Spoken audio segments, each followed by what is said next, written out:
আজ সকালে পাড়ার জ্যোতিষী আমাকে ডেকে বলল, দিদি, তোমার ভবিষ্যৎ স্বামী তোমার খুবই কাছের মানুষ। আমি হেসে বললাম, কি বলেন? আমার তো স্বামী মারা গেছে অনেক আগে। জ্যোতিষী আমার হাত দেখে বলল, না দিদি, তোমার দ্বিতীয় বিয়ে হবে।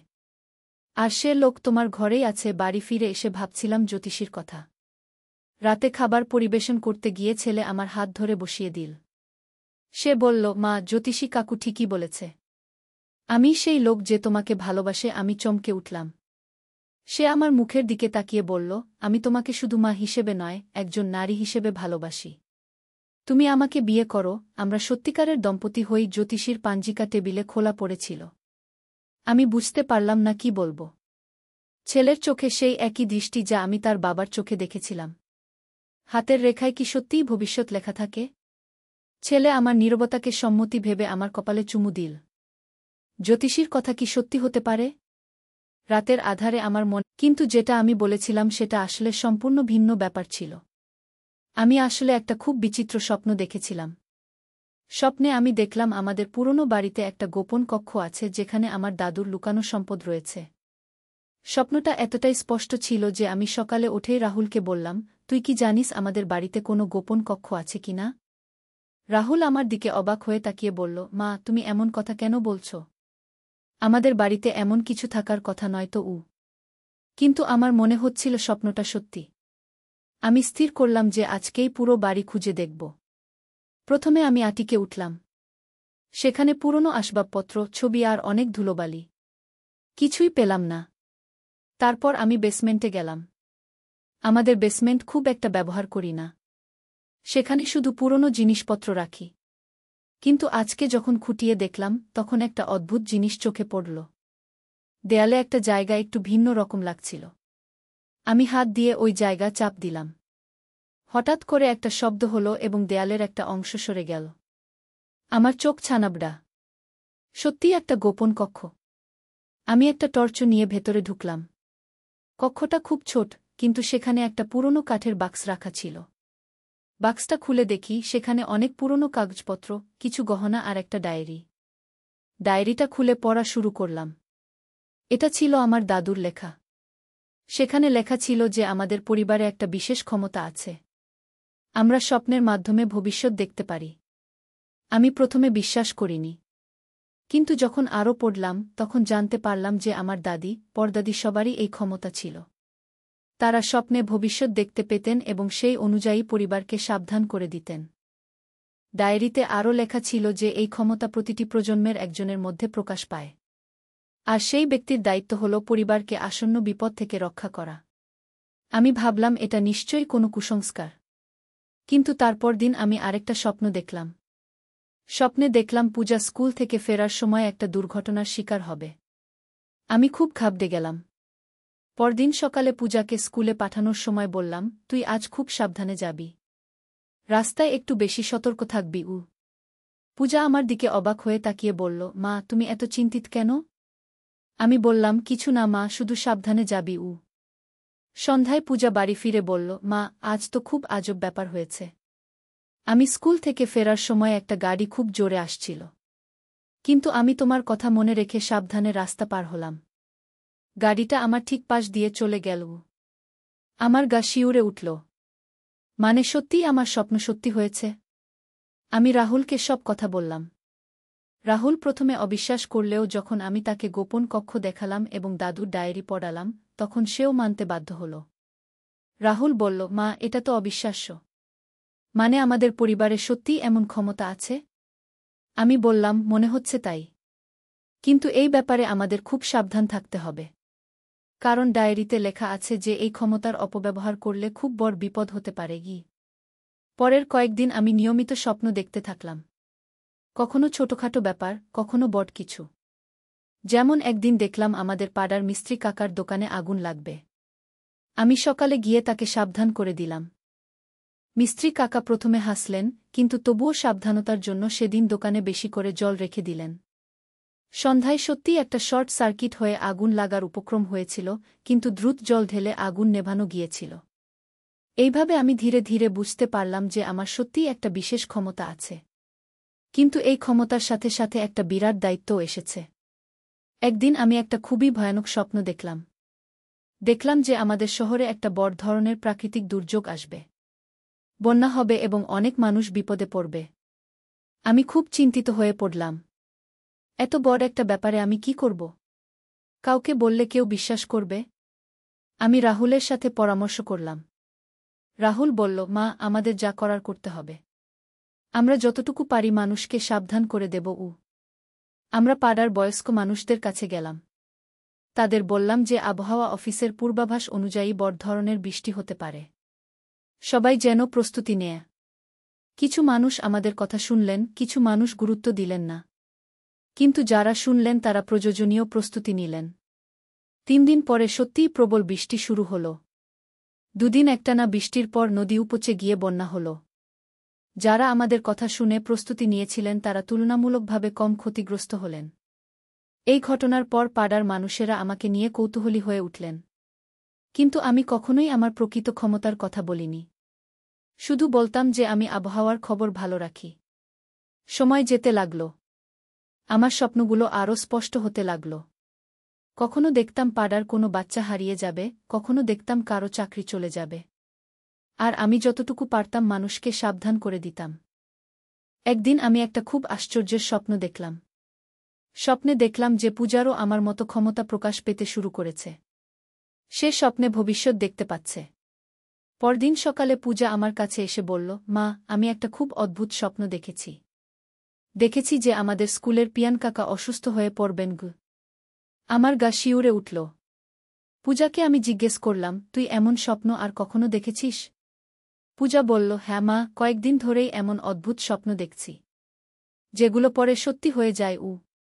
আমি বুঝতে পারলাম যে পূজার মধ্যেও পারিবারিক ক্ষমতা জাগ্রত হয়েছে। আমি তাকে সব সত্যি বললাম। দাদুর ডায়েরি দেখালাম এবং গোপন কক্ষে নিয়ে গেলাম। পূজা সব কিছু দেখে অবাক হয়ে গেল। সে বলল, মা, মানে আমাদের পরিবার সত্যিই বিশেষ? আমি বললাম, হ্যাঁ মা, কিন্তু এই ক্ষমতার সাথে সাথে একটা বিরাট দায়িত্বও আছে। আমাদের এই ক্ষমতা ব্যবহার করে মানুষের ভালো করতে হবে। পূজা খুব আগ্রহী হয়ে উঠল। সে বলল, মা, তাহলে আমরা সবাই মিলে মানুষের সাহায্য করব? আমি বললাম, হ্যাঁ, কিন্তু খুব সাবধানে। কেউ যেন আমাদের প্রকৃত ক্ষমতার কথা জানতে না পারে। এইভাবে আমাদের পরিবার একটা গোপন মিশন শুরু করল। আমি আর পূজা স্বপ্নে দেখা ভবিষ্যৎ নিয়ে আলোচনা করতাম। রাহুল আমাদের সাহায্য করত মানুষকে সাবধান করে দিতে। কিন্তু একদিন একটা বিরাট সমস্যা হল। আমি স্বপ্নে দেখলাম যে আমাদের পাড়ার মধ্যেই একজন মানুষ আছে যে আমাদের গোপন কথা জানার চেষ্টা করছে। এবং সে আমাদের ক্ষমতা নিজের ব্যক্তিগত স্বার্থে ব্যবহার করতে চায়। স্বপ্নে আমি দেখেছিলাম যে সেই ব্যক্তি আমাদের বাড়িতে রাতের বেলা ঢুকে গোপন কক্ষে যাওয়ার চেষ্টা করবে। আমি রাহুলকে সব কথা বললাম। রাহুল বলল, মা, তাহলে আমরা প্রস্তুত থাকব। দেখি কে এমন সাহস করে। সেই রাতে আমরা সবাই জেগে থাকলাম। মাঝরাতের দিকে সত্যিই কেউ একজন আমাদের বাড়ির বেসমেন্টে ঢুকার চেষ্টা করল। আমরা ফ্ল্যাশলাইট জ্বালিয়ে দেখলাম সে হল আমাদের পাড়ারই সুধীর কাকা। সুধীর কাকা খুব অবাক হয়ে গেলেন আমাদের দেখে। তিনি বললেন, আরে, তোমরা এখানে কেন? আমি বললাম, কাকা, প্রশ্ন হল আপনি এখানে কি করছেন? এটা তো আমাদের বাড়ি। সুধীর কাকা একটু ইতস্তত করে বললেন, আসলে আমি শুনেছি তোমাদের বাড়িতে কোনো গুপ্তধন আছে। আমি বুঝতে পারলাম যে সুধীর কাকা আমাদের গোপন কক্ষের কথা কোনোভাবে জেনে গেছেন। আমি বললাম, কাকা, এসব অবাস্তব কথা। আমাদের বাড়িতে কোনো গুপ্তধন নেই। সুধীর কাকা বললেন, তাহলে তুমি এত নিখুঁতভাবে ভবিষ্যৎ বলো কিভাবে? পাড়ার সবাই বলাবলি করে যে তুমি যা বলো তাই হয়। আমি বুঝতে পারলাম যে আমাদের সাবধান হতে হবে। মানুষ আমাদের নিয়ে সন্দিহান হয়ে উঠেছে। আমি সুধীর কাকাকে বললাম, কাকা, আমি কোনো ভবিষ্যৎ বলি না। শুধু আবহাওয়ার খবর রেখে মানুষকে সাবধান করি। কিন্তু সুধীর কাকা সহজে মানার মতো মানুষ ছিলেন না। তিনি বললেন, রূপালী, তুমি আমাকে বোকা ভাবো না। আমি জানি তোমার কাছে কোনো বিশেষ ক্ষমতা আছে। আমি শুধু চাই তুমি আমাকেও সাহায্য করো। আমি বুঝতে পারলাম যে সুধীর কাকার সাথে সরাসরি কথা বলাই ভালো। আমি বললাম, কাকা, ধরুন আমার কাছে এমন কোনো ক্ষমতা আছে। কিন্তু এই ক্ষমতা শুধুমাত্র মানুষের ভালোর জন্য ব্যবহার করা যায়, কোনো ব্যক্তিগত স্বার্থে নয়। সুধীর কাকা বললেন, আমিও তো মানুষের ভালো চাই। তুমি যদি আমাকে বলো কখন আমার ব্যবসায় ভালো হবে, তাহলে আমি আরও বেশি মানুষের কর্মসংস্থান করতে পারব। এই কথা শুনে আমার মনে হল সুধীর কাকার উদ্দেশ্য খারাপ নয়। আমি বললাম, কাকা, আপনি কয়েকদিন সময় দিন। আমি আপনার ব্যাপারে কিছু জানতে পারলে বলবো। সুধীর কাকা খুশি হয়ে চলে গেলেন। কিন্তু আমি চিন্তায় পড়ে গেলাম।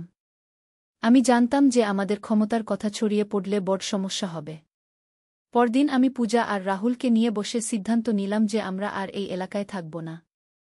আমাদের অন্য কোথাও চলে যেতে হবে। কিন্তু সেই রাতে আমি একটা ভয়ানক স্বপ্ন দেখলাম। দেখলাম যে যদি আমরা এই এলাকা ছেড়ে চলে যাই, তাহলে একটা বিরাট দুর্ঘটনা ঘটবে যেটা আমরা ঠেকাতে পারব না। আমি বুঝতে পারলাম যে আমাদের এখানেই থেকে আমাদের দায়িত্ব পালন করতে হবে। কিন্তু আমাদের আরও সাবধান হতে হবে।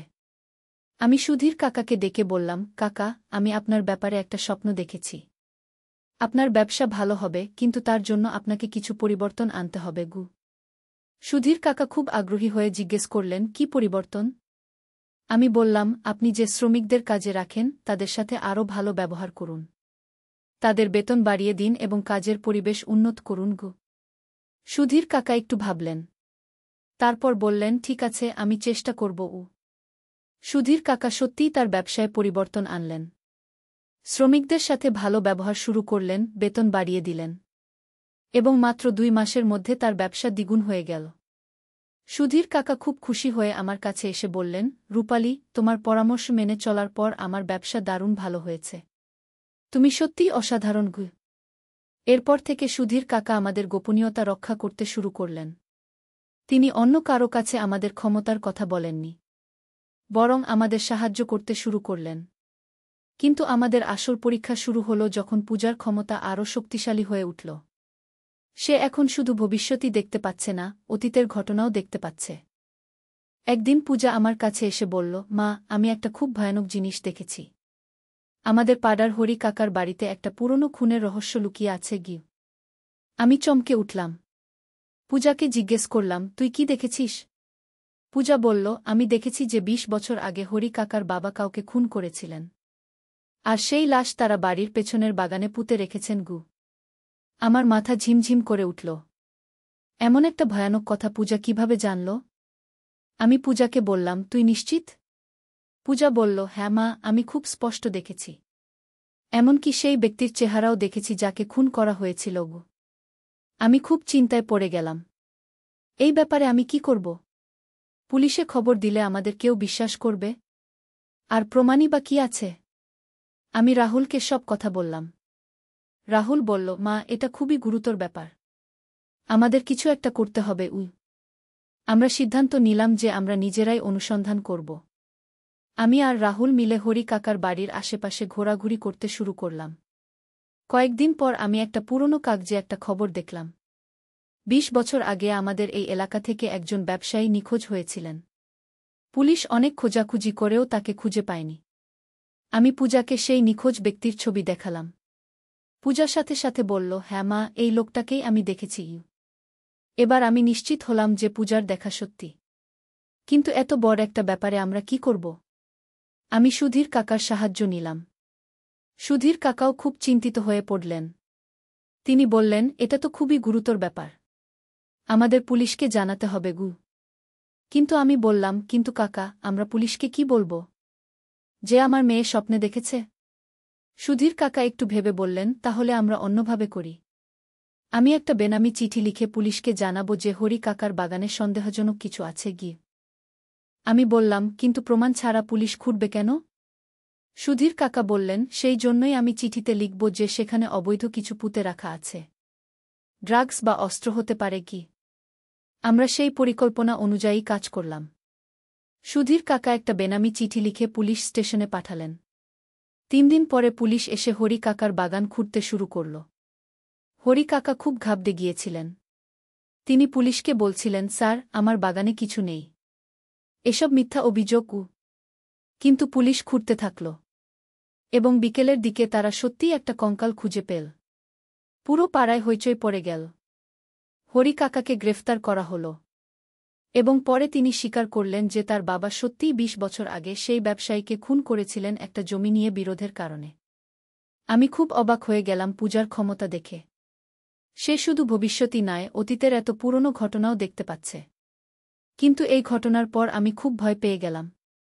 আমি বুঝতে পারলাম যে আমাদের ক্ষমতা কতটা শক্তিশালী এবং এই ক্ষমতার অপব্যবহার হলে কতটা বিপদ হতে পারে। আমি পূজাকে বললাম, মা, তোর ক্ষমতা অনেক বেড়ে গেছে, কিন্তু আমাদের খুব সাবধান থাকতে হবে। কারণ এই ক্ষমতা যেমন ভালো কাজে ব্যবহার করা যায়, তেমনি খারাপ কাজেও ব্যবহার হতে পারে। পূজা বলল, মা, আমি বুঝতে পারছি, কিন্তু কখনো কখনো আমার মনে হয় আমি এই ক্ষমতা নিয়ন্ত্রণ করতে পারছি না। আমি উদ্বিগ্ন হয়ে পড়লাম। আমি বুঝতে পারলাম যে পূজার ক্ষমতা আমার চেয়ে অনেক বেশি শক্তিশালী এবং সেই সাথে সেটা নিয়ন্ত্রণ করাও কঠিন হয়ে যাচ্ছে। আমি দাদুর ডায়েরিতে আরও খুঁজতে শুরু করলাম। দেখলাম যে দাদু লিখেছেন যে এই ক্ষমতা বয়সের সাথে সাথে বাড়ে এবং কিশোর বয়সে এটা সবচেয়ে অনিয়ন্ত্রিত হয়ে যায়। ডায়েরিতে আরও লেখা ছিল যে এই ক্ষমতা নিয়ন্ত্রণ করার জন্য ধ্যান আর মানসিক শক্তিশালীকরণ প্রয়োজন। আমি পূজাকে ধ্যান শেখানো শুরু করলাম। প্রতিদিন সকালে আমরা একসাথে বসে ধ্যান করতাম। কিন্তু একদিন একটা বিরাট ঘটনা ঘটল। পূজা স্কুল থেকে ফিরে কাঁদতে কাঁদতে এসে বলল, মা, আমি একটা ভয়ানক জিনিস দেখেছি। আমাদের স্কুলের প্রিন্সিপাল স্যার স্কুলের টাকা চুরি করেন। আমি চমকে উঠলাম। এমন একটা বড় অভিযোগ। আমি পূজাকে জিজ্ঞেস করলাম, তুই কি দেখেছিস? পূজা বলল, আমি দেখেছি প্রিন্সিপাল স্যার রাতের বেলা স্কুলে এসে অফিসের আলমারি থেকে টাকা নিয়ে যান। স্কুলের উন্নয়নের জন্য যে টাকা জমা হয় সেই টাকা তিনি নিজের কাজে ব্যবহার করেন। এটা খুবই গুরুতর অভিযোগ। আমি ভাবলাম এই ব্যাপারে কি করা উচিত। আমি রাহুলকে বললাম। রাহুল বলল, মা, এই ব্যাপারে আমাদের খুব সাবধানে এগোতে হবে। কারণ এটা একটা শিক্ষা প্রতিষ্ঠানের ব্যাপার। আমরা সিদ্ধান্ত নিলাম যে আমরা প্রথমে নিজেরাই অনুসন্ধান করব। আমি আর সুধীর কাকা মিলে স্কুলের অন্য শিক্ষকদের সাথে কথা বলতে শুরু করলাম। আমি একটা অছিলায় স্কুলের কয়েকজন শিক্ষকের সাথে কথা বললাম এবং আস্তে আস্তে জানতে পারলাম যে অনেক শিক্ষকই প্রিন্সিপালের আচরণ নিয়ে সন্দিহান। একজন শিক্ষক বললেন, রূপালী বোন, আমাদের স্কুলের আর্থিক অবস্থা দিন দিন খারাপ হচ্ছে, অথচ বাবা মায়েরা নিয়মিত চাঁদা দিচ্ছেন, কিন্তু স্কুলের উন্নতি হচ্ছে না।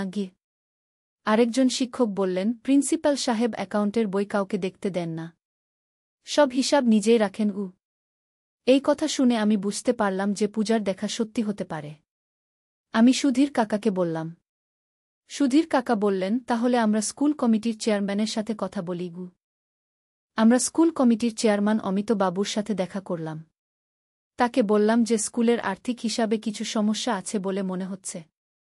অমিত বাবু বললেন, আমিও এই ব্যাপারে সন্দিহান, কিন্তু প্রিন্সিপাল সাহেব হিসাব দেখতে দেন না।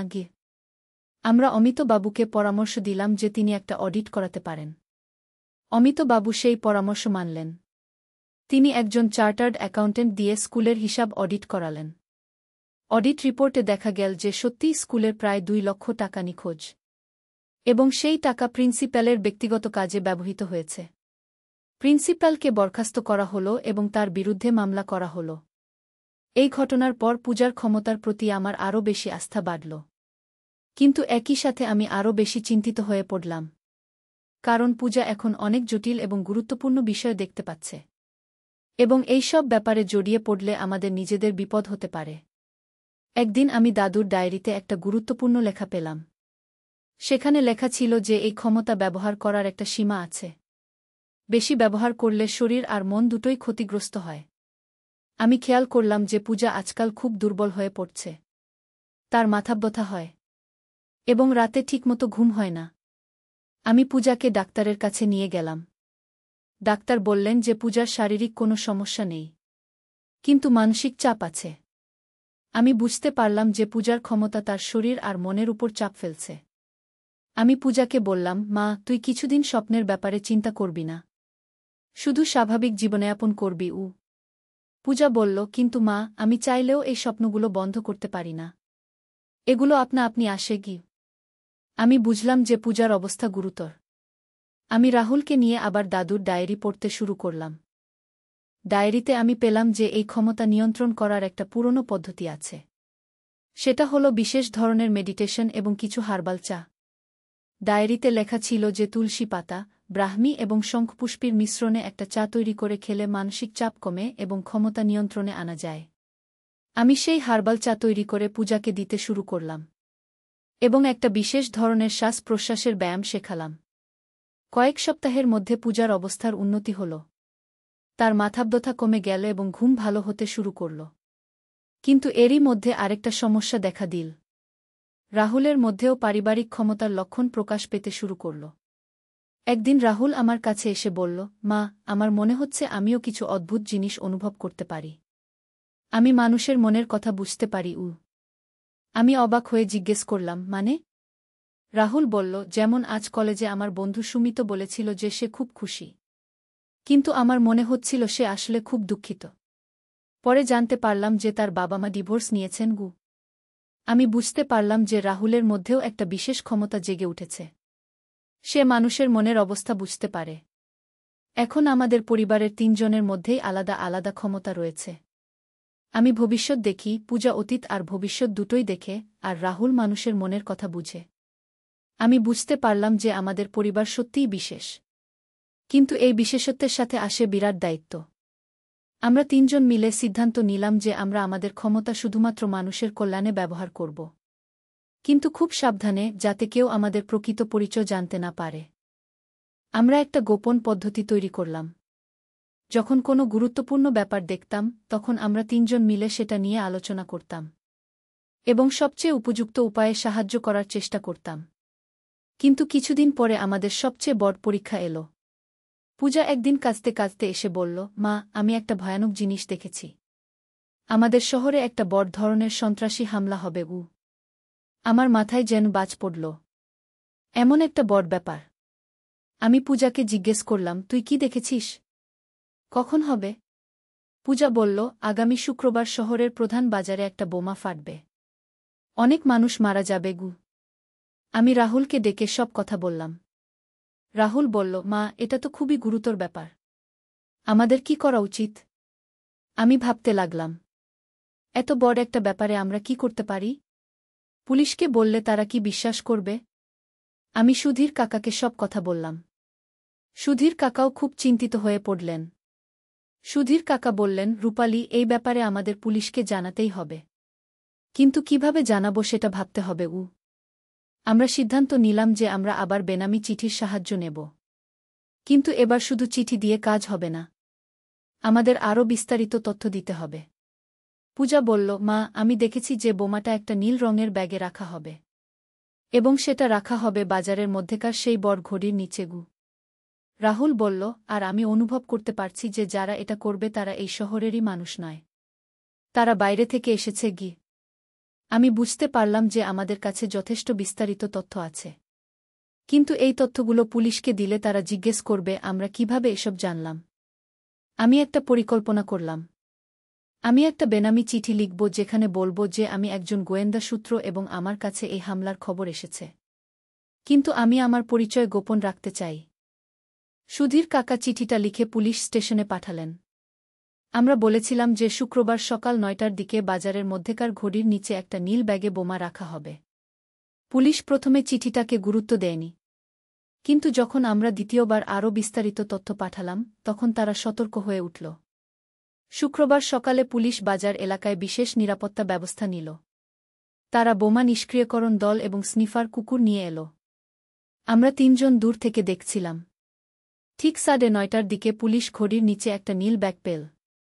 ব্যাগটা খুলে দেখল যে সত্যিই একটা বোমা রয়েছে। পুলিশ দ্রুত বোমাটা নিষ্ক্রিয় করল এবং এলাকা খালি করিয়ে দিল। একটা বিরাট বিপর্যয় এড়ানো গেল। পরে পুলিশ অনুসন্ধান করে ৩ জন সন্ত্রাসীকে ধরে ফেলল। তারা সত্যিই অন্য শহর থেকে এসেছিল। এই ঘটনার পর আমি বুঝতে পারলাম যে আমাদের ক্ষমতা কতটা গুরুত্বপূর্ণ। আমরা শত শত মানুষের জীবন বাঁচিয়েছি। কিন্তু একই সাথে আমি আরও চিন্তিত হয়ে পড়লাম। কারণ এমন বড় বড় ঘটনা দেখার পর পূজার শারীরিক অবস্থা আরও খারাপ হচ্ছিল। ডাক্তার বললেন যে পূজার স্নায়ুতন্ত্রের উপর প্রচণ্ড চাপ পড়ছে। তার মাথায় প্রায়ই ব্যথা হয় এবং কখনো কখনো জ্ঞান হারিয়ে ফেলে। আমি বুঝতে পারলাম যে আমাদের আরও সাবধান হতে হবে। পূজার স্বাস্থ্য রক্ষা করা আমাদের প্রথম অগ্রাধিকার। আমি দাদুর ডায়েরিতে আরও খুঁজে দেখলাম। পেলাম যে এই ক্ষমতার একটা প্রাকৃতিক চক্র আছে। কিছুদিন খুব সক্রিয় থাকে, তারপর কিছুদিন নিষ্ক্রিয় থাকে। ডায়েরিতে লেখা ছিল যে পূর্ণিমা এবং অমাবস্যার সময় এই ক্ষমতা সবচেয়ে বেশি সক্রিয় থাকে। আর সেই সময়গুলোতে বিশ্রাম নেওয়া জরুরি। আমি পূজাকে বললাম যে সে পূর্ণিমা আর অমাবস্যার দিন ধ্যান করবে এবং কোনো স্বপ্ন নিয়ে চিন্তা করবে না। এই পদ্ধতি অনুসরণ করার পর পূজার অবস্থার কিছুটা উন্নতি হল। তার মাথাব্যথা কমে গেল এবং জ্ঞান হারানোর ঘটনা বন্ধ হল। কিন্তু এরপর একটা নতুন সমস্যা দেখা দিল। আমাদের পাড়ায় একটা নতুন পরিবার এলো। সেই পরিবারের কর্তা হলেন ডক্টর বিমল ঘোষ। তিনি একজন মনোবিজ্ঞানী। ডক্টর ঘোষ আমাদের পরিবারের প্রতি কৌতূহলী হয়ে উঠলেন। তিনি খেয়াল করলেন যে আমরা সবসময় সঠিক সময়ে সঠিক জায়গায় থাকি এবং আমরা অনেক ঘটনা আগেই আঁচ করতে পারি। একদিন ডক্টর ঘোষ আমার সাথে দেখা করতে এলেন। তিনি বললেন, রূপালী বোন, আমি লক্ষ্য করেছি যে আপনার পরিবার অনেক অস্বাভাবিক ব্যাপার জানেন। এটা কিভাবে সম্ভব? আমি একটু ঘাবড়ে গেলাম, কিন্তু সামলে নিয়ে বললাম, ডক্টর বাবু, আমরা শুধু আবহাওয়ার খবর এবং স্থানীয় পরিস্থিতি ভালো বুঝি। ডক্টর ঘোষ বললেন, না, আমার মনে হয় এর চেয়ে গভীর কিছু আছে। আমি একজন মনোবিজ্ঞানী। আমি বুঝতে পারি যে আপনাদের পরিবারে কোনো বিশেষ ক্ষমতা আছে। আমি বুঝতে পারলাম যে ডক্টর ঘোষ আমাদের রহস্য উন্মোচন করার চেষ্টা করছেন।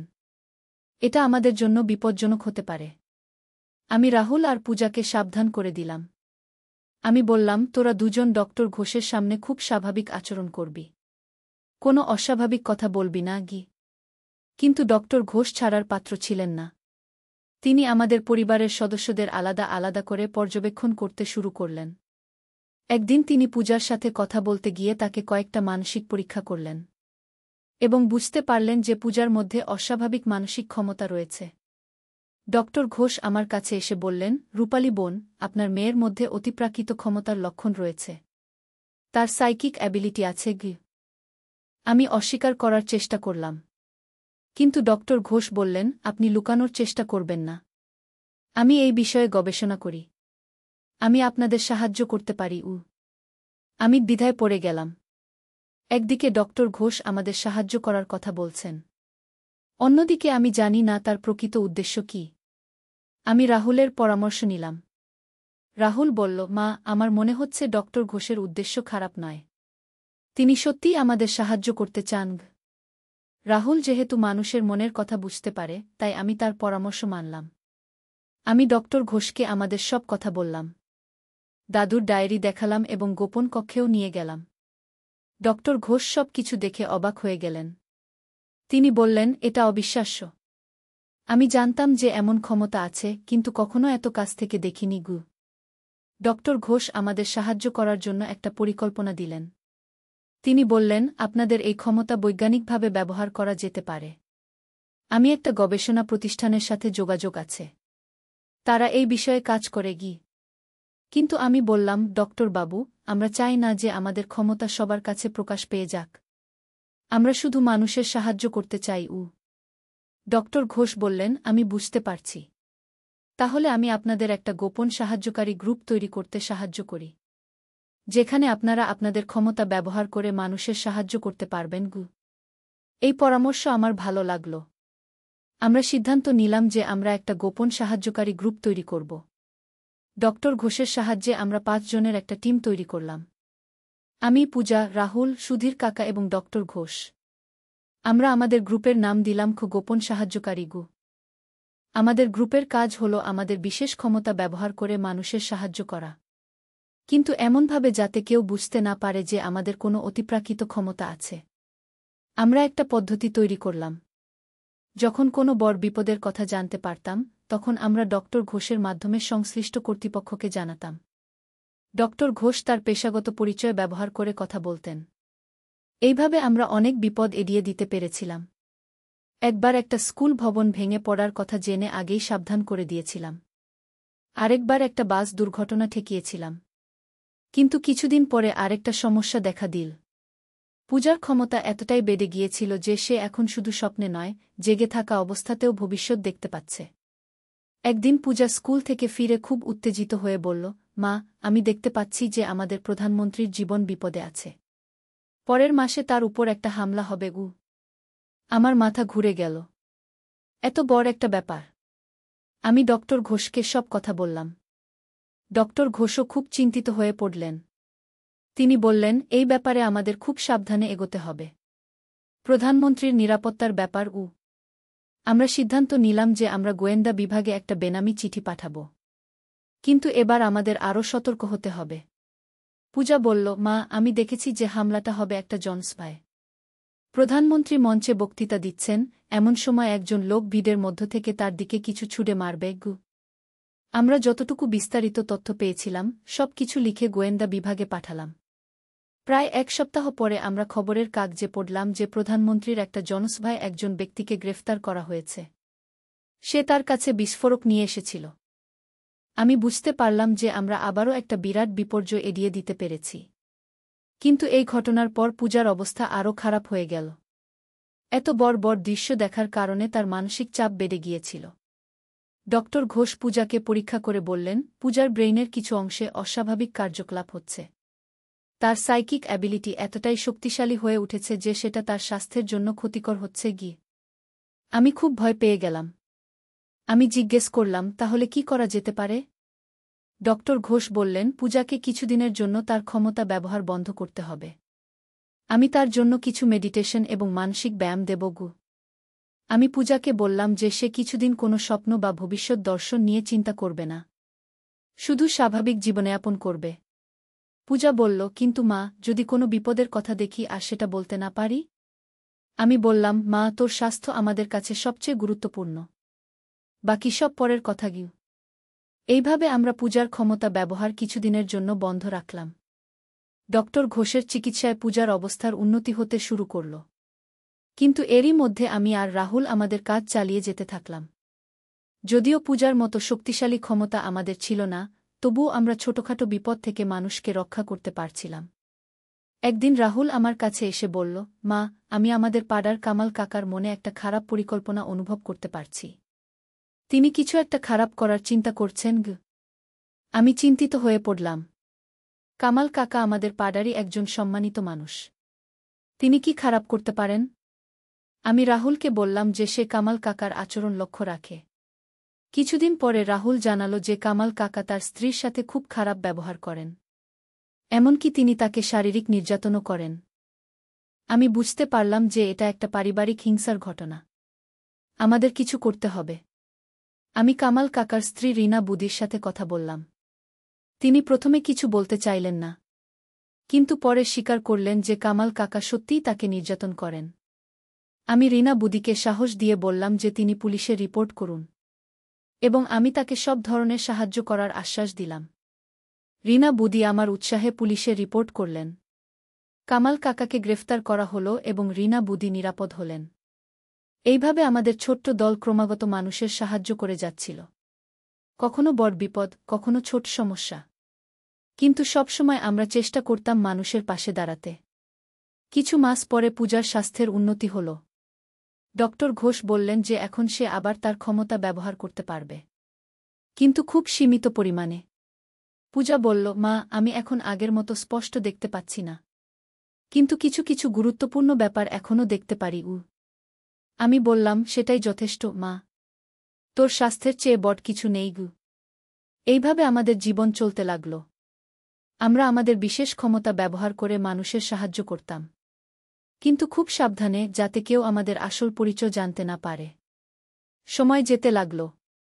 রাহুল কলেজ শেষ করে একটা ভালো চাকরি পেল। পূজা উচ্চ মাধ্যমিক পাশ করে বিশ্ববিদ্যালয়ে ভর্তি হল। কিন্তু আমাদের বিশেষ কাজ চলতে থাকল। আমরা এখন আরও পরিণত এবং অভিজ্ঞ হয়ে উঠেছি। আমাদের ভুল হওয়ার সম্ভাবনা কমে গেছে। একদিন আমি একটা খুব আশ্চর্যের স্বপ্ন দেখলাম যে আমাদের শহরে আরও কয়েকটি পরিবার রয়েছে যাদের আমাদের মতো বিশেষ ক্ষমতা আছে। আমি ডক্টর ঘোষকে এই কথা বললাম। ডক্টর ঘোষ বললেন, হ্যাঁ, এটা সম্ভব। আমার গবেষণায় দেখেছি যে এমন ক্ষমতাসম্পন্ন মানুষ বিভিন্ন জায়গায় আছেন। আমি জিজ্ঞেস করলাম, তাহলে আমরা কি তাদের খুঁজে বের করতে পারি? ডক্টর ঘোষ বললেন, চেষ্টা করা যেতে পারে, কিন্তু এটা খুব ঝুঁকিপূর্ণ, কারণ সবাই আমাদের মতো সৎ নাও হতে পারে। আমি বুঝতে পারলাম যে এই ব্যাপারে আমাদের খুব সাবধান হতে হবে। কয়েক মাস ধরে আমরা অনুসন্ধান করলাম, এবং সত্যিই আরও 3টি পরিবার খুঁজে পেলাম যাদের অতিপ্রাকৃত ক্ষমতা রয়েছে। একটি পরিবারে একজন মহিলা ছিলেন,